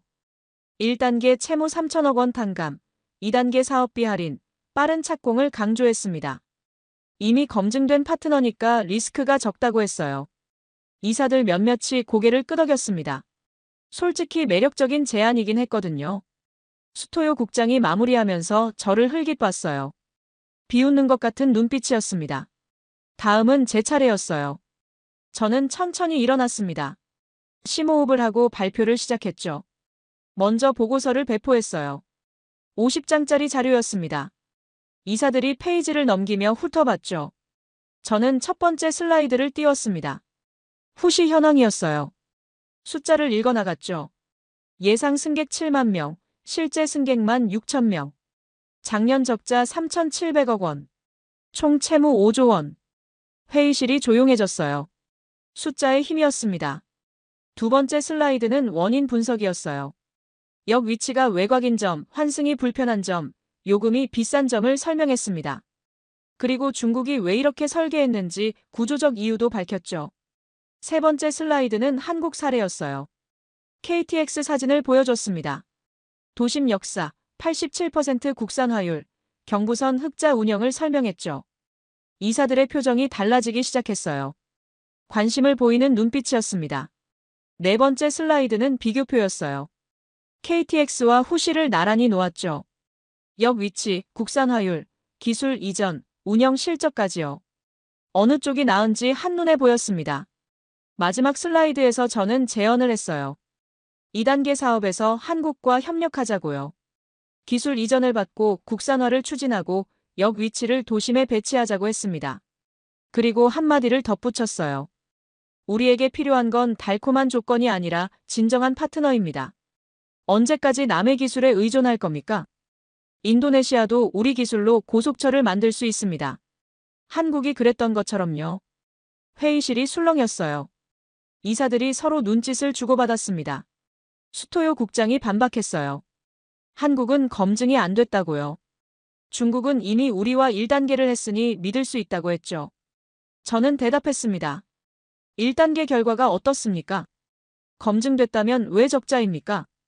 수토요 국장의 얼굴이 붉어졌어요. 더 말하려다가 의장이 제지했습니다. 투표가 시작됐어요. 저는 숨을 죽이고 지켜봤습니다. 투표 전에 한 이사가 손을 들었어요. 추가 질문이 있다고 했습니다. 한국 측 의향을 직접 확인하고 싶다고요. 말만 듣고는 판단하기 어렵다는 거였죠. 마야 부장님이 준비되어 있다고 대답하셨어요. 미리 예상하고 화상 연결을 준비해뒀던 거죠. 회의실 스크린에 서울 코레일 본사가 나타났습니다. 김정호 팀장님이 화면에 나오셨어요. 정장을 차려입고 코레일 로고 앞에 서 계셨죠. 뒤에는 한국 실무진 여러 명이 함께 있었습니다. 능숙한 영어로 인사하셨어요. 인도네시아 이사회에 참석하게 되어 영광이라고요. 이사들이 질문을 쏟아냈어요. 기술 이전이 진짜 가능한지가 첫 번째였습니다. 한국이 핵심 기술을 정말 내줄 거냐는 거였죠. 김 팀장님이 차분하게 대답하셨습니다. 한국은 인도네시아와 동반자로서 협력하고 싶다고요. 기술 이전은 단계적으로 진행하겠다고 하셨어요. 첫 해에 기본 기술과 유지보수 기술, 3년 후에 설계 기술, 5년 후에 핵심 제조 기술까지요. 두 번째 질문은 비용이었어요. 중국보다 비싸지 않냐는 거였습니다. 김 팀장님이 비교표를 화면에 띄우셨어요. 초기 비용은 중국이 조금 싸지만 10년 운영 비용까지 포함하면 한국이 더 경제적이라고 설명하셨습니다. 부품 국산화를 하면 유지보수 비용이 크게 줄어든다고요. 후시처럼 중국에 의존하면 계속 돈이 빠져나간다고 하셨죠. 세 번째 질문은 일정이었어요. 언제 완공할 수 있냐는 거였습니다. 김 팀장님이 5년이면 1구간을 완공할 수 있다고 대답하셨어요. 한국은 공기 준수율이 높다고 자부하셨습니다. KTX 경부선도 예정대로 완공했다고요. 그 다음 엔지니어 교육 프로그램도 제안하셨습니다. 인도네시아 기술자 100명을 한국에서 연수시키겠다고요. 비용은 한국 정부가 지원한다고 했습니다. 대외 경제협력 기금을 활용할 거라고요. 부품 국산화도 지원하겠다고 하셨어요. 인도네시아 기업들이 부품을 생산할 수 있도록 기술을 전수하겠다고요. 처음에는 간단한 부품부터 시작해서 점차 핵심 부품까지 확대하겠다고 했습니다. 이사 한 명이 날카로운 질문을 했어요. 왜 그렇게까지 해주려는 거냐고요. 한국에 무슨 이익이 있냐고요. 공짜 점심은 없다면서요. 김 팀장님이 미소 지으셨어요. 솔직하게 대답하셨습니다. 물론 한국에도 이익이 있다고요. 인도네시아 시장에 진출하면 한국 철도 산업이 성장하니까요. 2단계 사업은 4조 원 규모의 대형 프로젝트라서 한국 기업들에게 큰 기회라고 하셨어요. 하지만 그것만이 아니라고 하셨어요. 한국도 예전에 선진국 도움을 받았다고요. 프랑스에서 기술을 배웠고 일본에서 철도 운영을 배웠다고 합니다. 비록 그 과정이 순탄치 않았지만 그래도 배울 수 있었다고요. 이제는 한국이 도와줄 차례라고 하셨습니다. 받은 만큼 돌려주는 게 도리라고요. 함께 성장하는 게 진정한 파트너십이라고 하셨어요. 회의실 분위기가 확연히 바뀌었어요. 중립이었던 이사들 표정이 달라졌습니다. 고개를 끄덕이는 분도 있었고 메모하는 분도 있었죠. 그때 웨이밍이 끼어들었어요. 급하게 자리에서 일어나더니 잠깐 시간을 달라고 했습니다. 중국 본사와 통화하겠다면서 회의실을 나갔죠. 5분 후에 돌아왔어요. 그리고 추가 조건을 제시했습니다. 채무 탕감을 3천억에서 5천억으로 올리겠다고요. 그리고 2단계 사업비도 10% 추가 할인하겠다고 했습니다. 하지만 역효과였어요. 한 이사가 말했습니다. 그렇게 급하게 조건을 올리는 건 뭔가 불안해서 그런 거 아니냐고요. 진짜 자신 있으면 처음부터 좋은 조건을 내놨어야지 왜 이제 와서 바꾸냐고요. 다른 이사도 동조했어요. 1단계 때도 처음엔 55억 달러라더니 결국 72억 달러가 됐다면서요. 중국 말은 믿기 어렵다고 했습니다. 수토요 국장이 당황한 표정을 지었어요. 웨이밍과 눈짓을 주고받았습니다. 하지만 분위기는 이미 돌아선 뒤였죠. 의장이 발언을 정리했어요. 양측 의견을 다 들었으니 투표하자고요. 더 이상 토론은 필요 없다고 하셨습니다. 저는 심장이 터질 것 같았어요. 10년을 기다린 순간이었습니다. 2015년에 묵살당한 보고서, 그때의 분함과 억울함이 떠올랐어요. 투표 용지가 배포됐어요. 이사들이 하나씩 표시하고 접어서 냈습니다. 의장이 개표를 시작했죠. 첫 번째 표. 한국 협력 검토. 두 번째 표. 중국 독점. 세 번째 표. 한국 협력 검토. 하나씩 개표될 때마다 가슴이 쿵쾅거렸어요. 최종 결과가 발표됐습니다. 중국 독점 안 3표, 한국 협력 검토 안 7표. 저는 귀를 의심했어요. 7대 3이라고요? 의장이 공식 발표했습니다. 한국과의 협력 검토안이 가결됐다고요. 저는 한참 동안 멍하니 앉아 있었어요. 해냈구나 싶었습니다. 이사회가 끝나고 회의실이 술렁였어요. 마야 부장님이 저를 바라보며 미소 지으셨습니다. 수토요 국장은 얼굴이 하얗게 질렸고 웨이밍은 분노한 표정으로 서류를 챙겨 자리를 떴습니다. 복도로 나오니 마야 부장님이 다가오셨어요. 수고했다고 정말 잘했다고 말씀하셨죠. 어깨를 두드려 주셨습니다. 그리고 새로운 소식을 전해주셨어요. 수토요 국장이 사퇴를 표명했다고요. 이사회 결과에 책임을 지겠다면서요. 사실상 경질이나 다름없었습니다. 10년 넘게 카이에서 권력을 휘두르던 사람이 하루아침에 물러난 거였죠. 부장님이 저를 바라보셨어요. 그리고 중요한 제안을 하셨습니다. 2단계 사업 특별팀장을 맡아달라고요. 한국과의 협력을 실무에서 이끌 사람이 필요하다고 하셨습니다. 저는 순간 망설였어요. 제가 그런 큰 책임을 맡아도 되는 걸까요? 아직 과장에 불과한데요. 부장님이 말씀하셨어요. 직급은 중요하지 않다고요. 능력과 열정이 중요하다고 하셨습니다. 당신만큼 이 사업에 진심인 사람이 없다고요. 저는 고개를 숙였어요. 영광이라고 대답했습니다. 최선을 다하겠다고요. 부장님이 미소 지으셨어요. 알고 있다고요. 그래서 믿는 거라고 하셨습니다. 사무실로 돌아오니 동료들이 박수를 쳐줬어요. 부디가 달려와서 안았습니다. 해냈다고 정말 대단하다고 했죠. 눈에 눈물이 고여 있었어요. 저는 웃으면서 말했어요. 혼자 한 게 아니라고요. 모두 덕분이라고요. 부디가 정보를 알려주지 않았으면 데뷔도 못했을 거라고 했습니다. 다른 동료들도 축하해줬어요. 어떤 분은 10년 전 일을 기억하고 있었어요. 그때 아르만 씨 보고서가 옳았다고 이제야 인정받는 거라고 하셨습니다. 저는 가슴이 뭉클했어요. 이렇게 지켜봐주는 사람들이 있었구나 싶었습니다. 집에 가서 가족들에게 소식을 전했어요. 리나가 울었습니다. 기쁨의 눈물이었죠. 10년 동안 곁에서 지켜보며 힘들어하는 저를 위로해줬던 리나였어요. 저보다 더 기뻐하는 것 같았습니다. 아니사와 라흐만도 기뻐했어요. 뭔지 정확히는 몰라도 아빠가 뭔가 대단한 일을 해냈다는 건 알았나 봐요. 아이들이 안겨오니까 눈물이 났습니다. 아버지께 전화했어요. 아버지도 목소리가 떨리셨습니다. 해냈구나, 내가 해냈구나 하고 반복하셨죠. 돌아가신 어머니가 하늘에서 보고 계실 거라고 하셨어요. 어머니는 항상 제가 자랑스럽다고 하셨거든요. 저는 한참 동안 울었습니다. 10년을 기다린 순간이었거든요. 그동안 쌓였던 분함, 억울함, 자책감이 한꺼번에 터져나왔어요. 다음 날 웨이밍에게서 연락이 왔어요. 의외로 점잖은 말투였습니다. 이번 결과를 받아들이겠다고요. 중국도 인도네시아와의 관계를 중요하게 생각한다면서요. 하지만 경고도 했어요. 중국이 포기한 건 아니라고요. 다음 기회를 보겠다고 했습니다. 2단계 사업 중간에 문제가 생기면 언제든 다시 제안하겠다고요. 저는 담담하게 대답했어요. 공정하게 경쟁하면 된다고요. 인도네시아 국익에 가장 좋은 선택을 할 거라고 했습니다. 협박에 굴복하지 않겠다는 뜻이었죠. 전화를 끊고 나서 생각했어요. 이번엔 이겼지만 앞으로도 계속 싸워야 할 겁니다. 중국이 쉽게 물러나진 않을 테니까요. 정치적 압박, 경제적 유혹, 내부 분열 유도 등 다양한 방법을 쓸 거예요. 하지만 두렵지 않았어요. 이제 저한테 동료들이 있으니까요. 한국이라는 파트너도 있고요. 무엇보다 진실이 제 편이니까요. 마야 부장님이 향후 일정을 알려주셨어요. 한 달 후에 한국 정부와 공식 양해각서를 체결한다고요.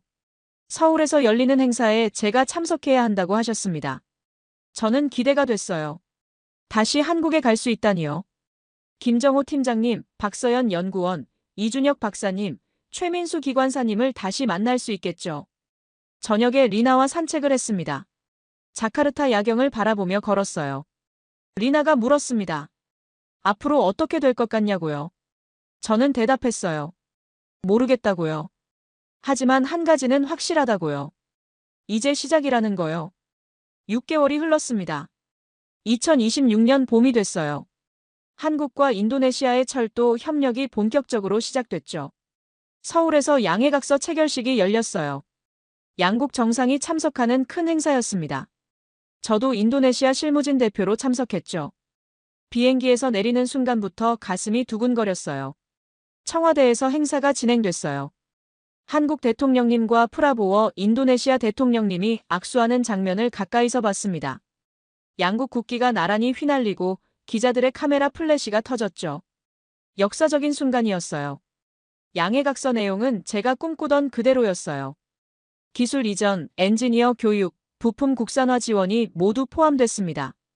2단계 사업에 한국이 핵심 파트너로 참여하기로 했어요. 총 사업 규모는 4조 원이 넘었습니다. 특히 감동적인 조항이 있었어요. 10년 내 인도네시아 철도 기술 자립을 목표로 한다는 거였습니다. 한국이 일방적으로 주는 게 아니라 인도네시아가 스스로 설 수 있게 돕겠다는 거였죠. 행사가 끝나고 김정호 팀장님을 만났습니다. 반갑게 인사를 나눴어요. 팀장님이 말씀하셨어요. 아르만 씨 덕분이라고요. 당신이 용기를 냈기 때문에 여기까지 왔다고 하셨습니다. 저는 아니라고 대답했어요. 팀장님과 한국 분들이 도와주셨기 때문이라고요. 처음 만났을 때부터 진심으로 대해주셨잖아요. 그 정이 없었으면 저도 포기했을 거예요. 김 팀장님이 웃으셨어요. 그게 한국 사람이라고요. 한번 정들면 끝까지 간다고 하셨습니다. 박서연 연구원도 만났어요. 현대로템 기술팀이 자카르타에 파견되는데 서연 씨도 포함됐대요. 3년 계약으로 인도네시아에 상주한다고 했습니다. 아르만 씨 약속 지키러 간다고 웃으면서 말했어요. 저는 정말 기뻤어요. 서연 씨처럼 열정적이고 실력 있는 분이 함께 해주면 큰 힘이 될 거예요. 한 달 후 현대로템 기술팀이 자카르타에 도착했습니다. 2단계 사업 설계를 시작하기 위해서였죠. 저는 인도네시아 측 기술 총괄로서 공항에서 그들을 맞이했어요. 첫 번째 합동회의에서 역 위치를 논의했습니다. 한국팀이 제안을 했어요. 수라바야역은 반드시 도심에 배치하자고요. 굴람역이라는 기존 역 옆에 신설하는 아니었습니다. 중간 정차역들도 각 도시의 중심부에 놓자고 했어요. 인도네시아 측 일부가 반대했어요. 도심에 역을 지으면 토지 수용 비용이 많이 든다고요. 외곽에 지으면 30%는 싸게 할 수 있다고 했습니다. 저는 발언했어요. 후시가 왜 실패했는지 생각해 보라고요. 당장의 비용을 아끼려다 더 큰 손해를 봤다고요. 역은 반드시 도심에 있어야 사람들이 탄다고 강조했습니다. 이준혁 박사님의 분석 자료를 보여줬어요. 한국에서 받아온 거였죠. 역 위치와 승객 수의 상관관계를 증명하는 데이터였습니다. 결국 제 의견이 받아들여졌어요. 도심 역사 배치로 결정됐습니다. 인도네시아 젊은 엔지니어들의 한국 연수 프로그램도 시작됐어요. 첫 번째 그룹 50명이 한국으로 떠났습니다. 현대로템 공장, 코레일 본사, 철도연구원에서 교육을 받을 거예요. 3개월 과정이었죠. 그들을 공항에서 배웅하면서 말했어요. 많이 배워오라고요. 인도네시아 철도의 미래가 너희 어깨에 달렸다고요. 젊은 엔지니어들이 눈을 빛냈어요. 최선을 다하겠다고 대답했습니다. 저도 저 나이 때 저런 기회가 있었으면 좋았을 거예요. 하지만 지금이라도 후배들에게 기회를 줄 수 있어서 다행이었습니다. 어느 날 저녁 리나와 함께 후시를 타봤어요. 오랜만에 탄 거였죠. 여전히 승객은 많지 않았지만 분위기가 조금 달라진 것 같았어요. 역 주변에 셔틀버스가 늘어났고 안내 표지판도 개선됐습니다. 열차 안에서 창밖을 바라봤습니다. 자바섬의 풍경이 스쳐 지나갔어요. 초록빛 논밭, 붉은 지붕의 마을, 푸른 하늘. 언젠간 이 땅에 우리 기술로 만든 고속철이 달릴 겁니다. 10년 후엔 인도네시아도 고속철 국산화를 이룰 거예요. 리나가 제 손을 잡았어요. 무슨 생각하냐고 물었죠. 저는 웃으며 대답했습니다. 미래를 상상하고 있다고요. 2단계 사업이 진행되면서 후시 문제도 조금씩 해결되기 시작했어요. 한국 컨설팅팀이 운영 개선안을 제시했거든요. 강태웅 차장님이 이끄는 팀이었습니다. 첫 번째 개선안은 역 접근성이었어요. 한림역과 자카르타 도심을 연결하는 셔틀버스를 대폭 늘렸습니다. 기존에 30분 간격이던 걸 10분 간격으로 줄였죠. 새벽 5시부터 밤 11시까지 운행시간도 늘렸어요. 지하철 연계 환승 할인도 도입했습니다. 후시표를 사면 자카르타 지하철 요금을 50% 깎아주는 거였어요. 작은 혜택 같지만 효과가 컸습니다. 두 번째는 요금 조정이었어요. 평일 오전 시간대 요금을 20% 낮췄습니다. 출퇴근 수요를 끌어오기 위해서였죠. 반둥에서 자카르타로 출퇴근하는 직장인들을 타겟으로 삼았어요. 학생 할인도 신설해서 대학생들은 30% 할인받을 수 있게 했습니다. 세 번째는 마케팅이었어요. 후시의 장점을 알리는 캠페인을 시작했습니다. 젊은 층을 겨냥해서 소셜미디어를 적극 활용했죠. 인플루언서들을 초청해서 후시 체험 영상을 만들게 했어요. 40분 만에 반둥 도착이라는 슬로건도 만들었습니다. 효과가 나타나기 시작했어요. 승객 수가 서서히 증가했습니다. 개선 시작 석 달 후에 하루 평균 2만 명을 넘겼어요. 6달 후에는 2만 5천 명까지 올랐습니다. 아직 목표치인 7만 명에는 한참 멀었지만 확실한 상승 추세였죠. 중국과의 채무 재협상도 진전이 있었어요. 인도네시아 정부가 강하게 요구한 결과 상환 기간이 40년에서 60년으로 연장됐습니다. 이자율도 연 2%에서 1.5%로 낮아졌고요. 물론 중국이 쉽게 양보한 건 아니었어요. 2단계 사업에서 밀린 게 아쉬웠던 거죠. 처음에는 기존 조건을 고수하려 했습니다. 하지만 인도네시아가 한국과 협력하기 시작하자 태도가 달라졌어요. 중국도 계산을 한 거죠. 완전히 밀려나는 것보다 일부라도 관계를 유지하는 게 낫다고 판단한 것 같습니다. 인도네시아는 동남아시아 최대 시장이니까요. 장기적으로 봤을 때 관계를 끊을 수는 없었던 거예요. 어느 날 우연히 수토요 전 국장을 만났어요. 자카르타 시내의 한 카페에서였죠. 저는 점심을 먹으러 들어갔다가 구석자리에 앉아있는 그분을 발견했습니다. 서로 눈이 마주쳤어요. 피하려고 했는데 수토요 씨가 먼저 손짓을 했습니다. 이리 오라는 거였죠. 저는 잠시 망설이다가 그 테이블로 갔어요. 수토요 씨가 먼저 말을 꺼냈어요. 자네가 옳았다고요. 나는 눈이 멀었었다고 했습니다. 저는 놀랐어요. 이분이 사과를 하시다니요. 그동안 저를 무시하고 방해했던 분이잖아요. 수토요 씨가 설명했어요. 중국 측에서 개인적으로 뭔가 받은 건 아니었대요. 뇌물 같은 건 없었다고 합니다. 다만 기존 파트너를 유지하는 게 안전하다고 생각했다고 해요. 새로운 시도에 대한 두려움이 있었던 거죠. 그리고 자기 경력도 생각했다고 솔직하게 말씀하셨어요. 중국과 관계가 좋으면 승진에 도움이 될 거라고 계산한 거죠. 부끄럽지만 그게 솔직한 심정이었다고요. 저는 한참 동안 말이 없었어요. 뭐라고 해야 할지 몰랐거든요. 그러다 입을 열었습니다. 이해한다고요. 변화는 누구에게나 두려운 거라고요. 저도 두려웠다고 했어요. 이사회에서 발표할 때 다리가 떨렸다고요. 하지만 때로는 위험을 감수해야 할 때도 있다고 말했습니다. 안전한 길만 가면 발전이 없으니까요. 수토요 씨가 고개를 끄덕였어요. 자네 말이 맞다고요. 자네의 앞날에 행운이 있기를 바란다고 했습니다. 그리고 자리를 떴죠.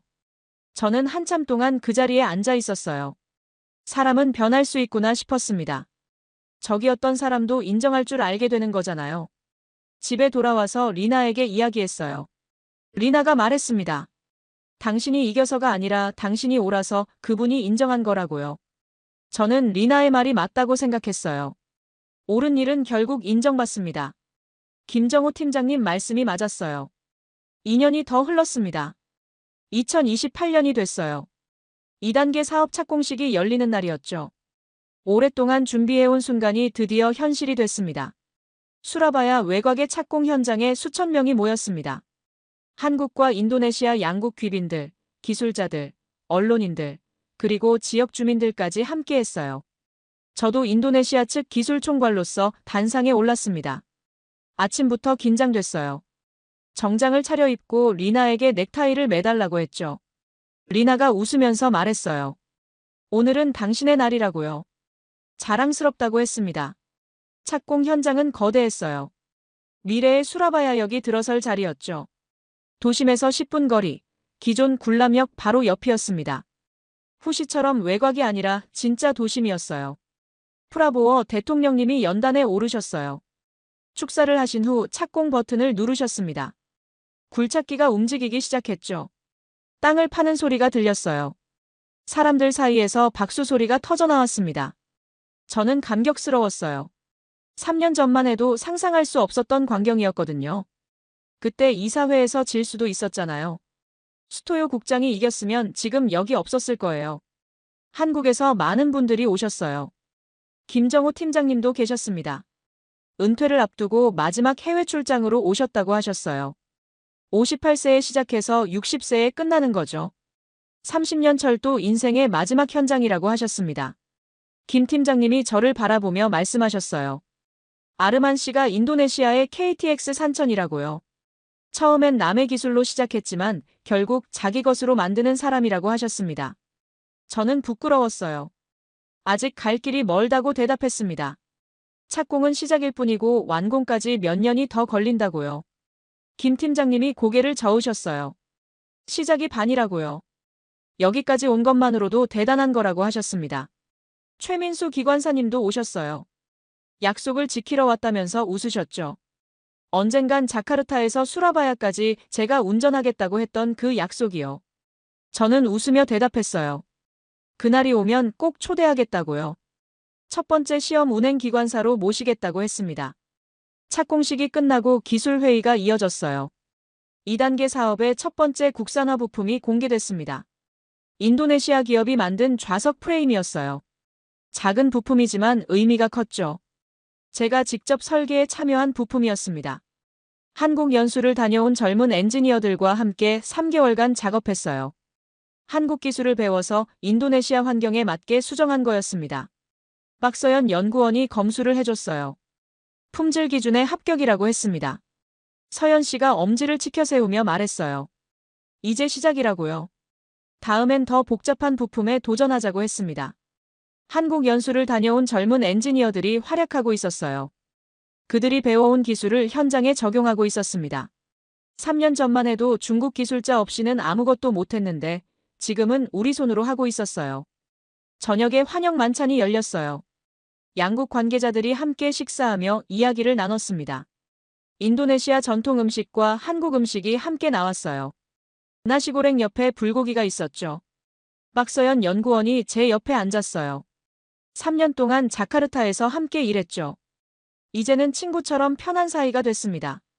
서연 씨가 말했어요. 인도네시아가 좋아졌다고요. 처음엔 덥고 복잡해서 힘들었는데 지금은 제2의 고향 같다고요. 사람들도 따뜻하고 음식도 맛있다고 했습니다. 저는 고맙다고 대답했어요. 서연 씨 덕분에 우리 기술자들이 많이 배웠다고요. 서연 씨가 웃으며 말했어요. 저도 많이 배웠다고요. 서로 도우면서 함께 성장하는 거라고요. 저는 그 말이 좋았어요. 함께 성장한다. 그게 진정한 파트너십이잖아요. 2031년이 됐습니다. 2단계 사업 1구간 시험 운행 날이에요. 자카르타에서 스마랑까지 300km 구간이죠. 6년의 노력이 드디어 결실을 맺는 순간이었습니다. 저는 시험 열차에 올랐습니다. 가족들도 함께였어요. 리나 아니사, 그리고 이제 16살이 된 아들 라흐만까지요. 아버지도 모시고 왔습니다. 이른이 넘으셨지만 정정하셨죠. 지팡이를 짚고 천천히 열차에 오르셨어요. 열차 내부는 깨끗하고 현대적이었어요. 한국 디자인의 인도네시아 전통 문양을 더한 인테리어였습니다. 좌석이 넓고 편안했죠. 특별한 것이 있었어요. 좌석 프레임에 작은 명판이 붙어 있었습니다. 메이드 인 인도네시아라고 쓰여 있었죠. 제가 설계에 참여한 첫 번째 국산화 부품이었어요. 아버지가 그 명판을 만지셨어요. 돋보기를 꺼내 글씨를 읽으셨습니다. 한참 동안 말씀이 없으셨어요. 그러다 눈물을 흘리셨습니다. 내가 해냈구나. 아버지가 떨리는 목소리로 말씀하셨어요. 평생 철도에서 일했지만 이런 날이 올 줄 몰랐다고 하셨습니다. 우리 기술로 만든 부품이 우리 열차에 들어가다니 꿈만 같다고요. 저도 눈물이 났어요. 16년 전 2015년에 묵살당한 보고서가 떠올랐거든요. 그때 저는 26살의 신입이었어요. 아무도 제 말을 들어주지 않았죠. 그때부터 여기까지 정말 긴 여정이었습니다. 리나가 제 손을 잡았어요. 아이들도 옆에 바짝 붙어 앉았습니다. 가족이 함께하는 순간이었죠. 열차가 출발했어요. 자카르타 신역을 빠져나갔습니다. 이번 역은 도심 한복판에 있었어요. 후시의 한림역이 아니라 감비르역 옆에 새로 지은 역이었죠. 지하철과 바로 연결되어 접근성이 훨씬 좋아졌습니다. 속도가 올라갔어요. 시속 100, 200, 250, 300km. 속도계가 올라가는 걸 라흐만이 신기하게 바라봤어요. 흔들림이 거의 없었습니다. 한국 기술과 인도네시아 노력이 합쳐진 결과였죠. 창밖으로 자바섬의 풍경이 스쳐 지나갔어요. 초록빛 논밭, 붉은 지붕의 마을, 야자수 숲, 멀리 보이는 화산. 제가 태어나고 자란 땅이었습니다. 그 위를 우리가 만든 열차가 달리고 있었어요. 아니사가 물었어요. 아빠가 이거 만들었냐고요. 20살이 된 딸이 진지한 눈으로 물었습니다. 저는 웃으며 대답했어요. 혼자 만든 게 아니라 많은 사람이 함께 만들었다고요. 한국 친구들, 인도네시아 동료들, 정부 관계자들, 그리고 가족들 덕분이라고요. 열차 안스크린에서 영상이 재생됐어요. 한국에서 온 축하 영상이었습니다. 김정호 전 팀장님이 나오셨어요. 3년 전에 은퇴하셨지만 여전히 정정해 보이셨습니다. 서울 자택에서 찍은 영상이었죠. 아르만 씨 축하합니다. 김 팀장님이 말씀하셨어요. 당신이 자랑스럽습니다. 처음 만났을 때부터 알아봤어요. 이 사람은 해낼 사람이라고요. 인도네시아 철도의 미래를 축하합니다. 박서연 연구원도 나왔어요. 이제 현대로템 부장이 됐대요. 여전히 밝은 미소였습니다. 우리가 함께 만든 열차가 달리는 걸 보니 감격스럽습니다. 서연 씨가 말했어요. 10년 전 처음 만났을 때가 엊그제 같은데 벌써 이렇게 됐네요. 앞으로도 함께 성장해요. 최민수 기관사님도 계셨어요. 많이 늙으셨지만 눈빛은 여전히 강렬했습니다. 약속을 못 지켜서 미안해요. 최 기관사님이 말씀하셨어요. 건강이 안 좋아서 직접 못 갔습니다. 하지만 마음은 인도네시아에 있어요. 언젠간 꼭 가서 타볼게요. 이준혁 박사님, 강태웅 차장님, 한지민 영무원님까지 모두 축하 메시지를 보내주셨어요. 저를 도와줬던 모든 한국 분들이었습니다. 저는 눈물을 닦았어요. 혼자가 아니었습니다. 처음부터 끝까지 함께 해준 사람들이 있었어요. 스마랑역에 도착했습니다. 역시 도심 한복판이었어요. 역 앞 광장에 환영 인파가 모여 있었죠. 수천 명이 박수를 치며 열차를 맞이했습니다. 저는 열차에서 내렸어요. 아버지 팔을 부축하면서요. 플래시가 터지고 기자들이 몰려왔습니다. 한 기자가 물었어요. 소감이 어떠시냐고요? 저는 잠시 생각했습니다. 그리고 대답했어요. 16년 전에 저는 보고서를 썼습니다. 그때는 아무도 들어주지 않았죠. 하지만 포기하지 않았습니다. 옳은 일은 결국 이긴다고 믿었으니까요. 오늘 이 자리는 저 혼자 이룬 게 아닙니다. 한국 친구들, 인도네시아 동료들, 가족들, 그리고 저를 믿어준 모든 분들 덕분입니다. 그리고 한마디를 덧붙였어요. 그때 한국을 선택했더라면. 저는 예전에 그렇게 생각했었습니다. 하지만 지금은 다르게 생각해요. 지금이라도 선택해서 다행입니다. 늦었지만 제대로 된 길을 찾아서 다행이에요. 인도네시아 철도의 기적은 이제 시작입니다. 우리는 해냈고 앞으로도 해낼 겁니다.